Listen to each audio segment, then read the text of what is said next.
So now we'll look at Power BI workflow. Here you could see on the right hand side a beautiful dashboard of AdventureWorks company. You could see the amount of revenue, the profit, and the scales of weekly revenue and top 10 products. And on the left hand side is the back end of Power BI where you would be conducting transformation operations on the given data which you have uploaded. Raw data is extracted and transformed in the Power Query editor. Then it is loaded to the Power BI front end, which is the dashboard which you are seeing. Here you are seeing the Power Query editor, which is considered as the backend. On the ribbon above, you could see transformation and add columns and other operations, which I'll be showing you in the practicals when we'll do it.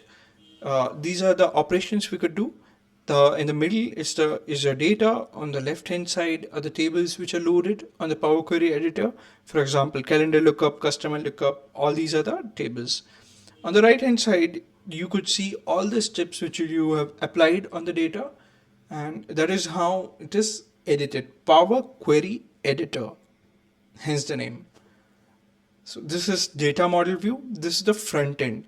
After you will have edited your data in Power Query Editor and saving the data, you could see data models which are configured in the model view.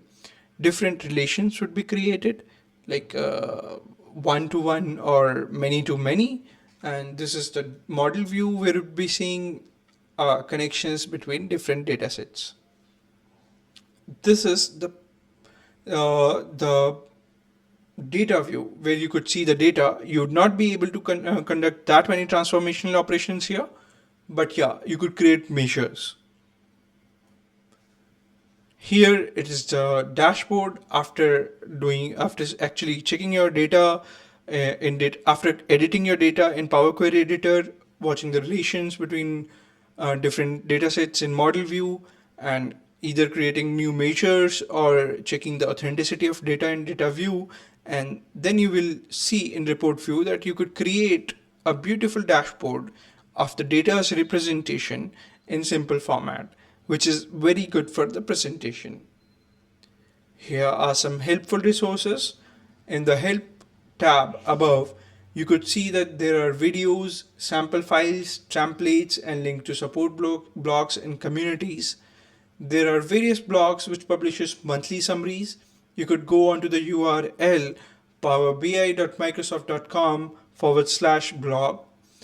You can go to the Microsoft Power BI YouTube channel, which publishes demos, features, summaries, and advanced tutorials.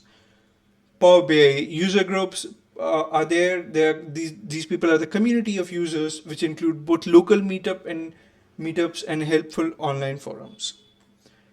Also, Power BI is monthly updated, so you may notice ongoing changes to settings, options, tools. Reference the links below to stay up to date on Power BI, Power BI Service, and Power BI Platform. So these are all part of one and the same.